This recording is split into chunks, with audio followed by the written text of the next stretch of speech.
آج ہم ایمان پڑھیں گے۔ ہم نے اسلام پڑھا، اب ہم ایمان پڑھیں گے۔ ایمان کے 6 پلرز ہوتے ہیں، اور ایمان کہاں ہوتا ہے؟ دل میں ہوتا ہے۔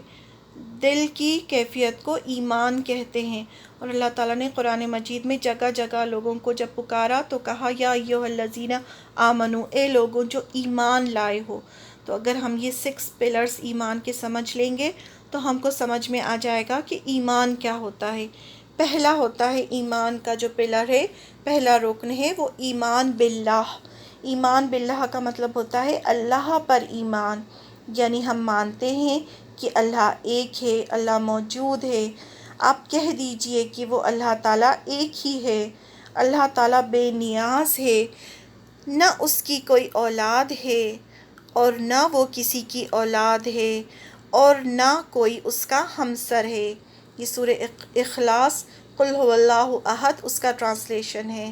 تو اللہ تعالیٰ نے خود ہمیں بتایا ہے قرآن مجید میں کہ آپ صلی اللہ علیہ وسلم سے فرمایا کہ ان سے کہہ دیجئے، یعنی تمام لوگوں سے کہہ دیجئے کہ اللہ صرف اور صرف ایک ہے، اللہ بے نیاز ہے۔ بے نیاز ہے یعنی سیلف سفیشینٹ ہے، اسے کسی کی ضرورت نہیں ہے، نہ کسی کے مال کی، نہ کسی کے عبادت کی، نہ اس کی کوئی اولاد ہے، اللہ کی کوئی اولاد نہیں ہے، اور نہ وہ کسی کی اولاد ہے۔ اللہ کو کسی نے پیدا نہیں کیا ہے، اور نہ ہی اس کا کوئی ہمسر ہے، یعنی اس کے برابر کوئی نہیں ہے۔ ہر مسلمان کا توحید پر ایمان ہونا چاہیے۔ ایمان پختہ یقین کو کہتے ہیں۔ آپ کے اندر ایک یقین ہو، ایک یقین ہونا چاہیے دل میں کہ ہاں ایک اللہ ایک ہے۔ توحید کا مطلب ہے اللہ کو ایک جاننا اور ماننا، اس کی بادشاہت میں، عبادت میں اور اسماء و صفات میں۔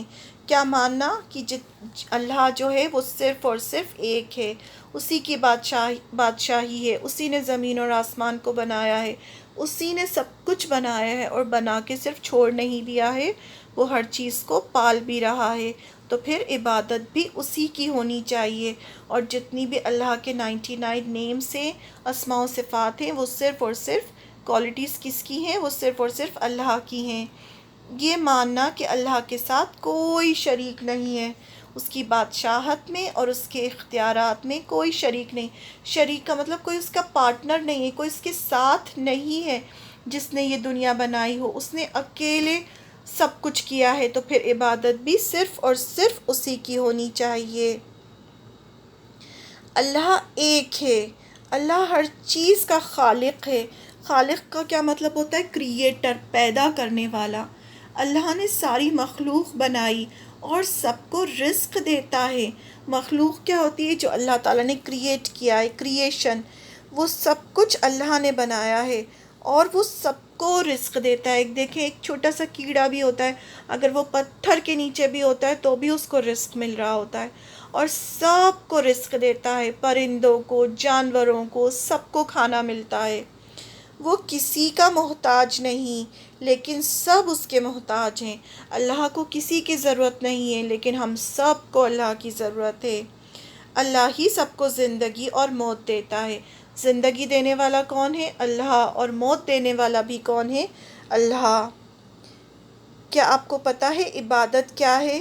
عبادت کا مطلب ہے وہ کام جس سے اللہ تعالیٰ خوش ہوتا ہے، جس سے عبد اللہ سے قریب ہو سکے۔ عبد کیا ہوتا ہے؟ بندہ۔ کوئی بھی ایسا کام جس سے ہم اللہ کو خوش کریں اور جس سے ہم اللہ کے قریب ہو جائیں، اس کو ہم عبادت کہتے ہیں۔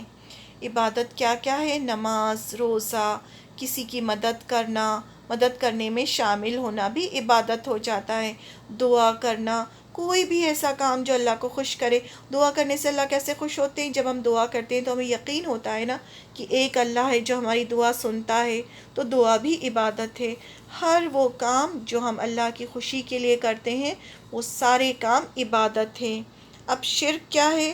شرک سب سے بڑا گناہ ہے جس کی کوئی معافی نہیں۔ اگر کسی نے شرک کیا ہوگا تو وہ کبھی جنت میں نہیں جائے گا، اگر اس کی شرک پر موت ہو گئی اور اس نے اللہ سے معافی نہیں مانگی۔ اس لیے جب ہمیں توحید جاننا ضروری ہے تو ہمیں شرک بھی جاننا ضروری ہے، تاکہ ہم شرک سے اپنے آپ کو بچا سکیں۔ شرک ایک ایسی چیز ہے جسے اللہ تعالیٰ معاف نہیں کریں گے، اس لیے مسلمان کو ہر وقت کیئرفل رہنا چاہیے کہ وہ شرک سے دور رہے۔ شرک کیا ہے؟ اللہ کی عبادت میں کسی کو شریک کرنا، یعنی ہم اللہ کی عبادت تو کر رہے ہیں لیکن ساتھ میں کسی اور کی بھی ہم عبادت کر رہے ہیں، کسی اور کو بھی ہم خوش کرنے میں لگے ہیں، تو وہ بھی شرک ہوتا ہے۔ اللہ کی بنائی ہوئی مخلوق کو اللہ کے نام اور صفات دینا، اللہ کی بنائی ہوئی مخلوق کو، یعنی اللہ تعالیٰ نے کسی کو بنایا ہے، جیسے کسی انسان کو بنایا ہے اور ہم اسے اللہ کے برابر اللہ کا نام دینے شروع کر دیں، ہم صفات دینی شروع کر دیں، یعنی ہم کہیں کہ یہ بھی سب کچھ سنتا ہے، یہ بھی غیب جانتا ہے، اس کو بھی سب پتہ ہے، یہ بھی اولاد دیتا ہے، تو اس طرح کا کوئی بھی کام کرنا یہ بھی شرک ہوتا ہے۔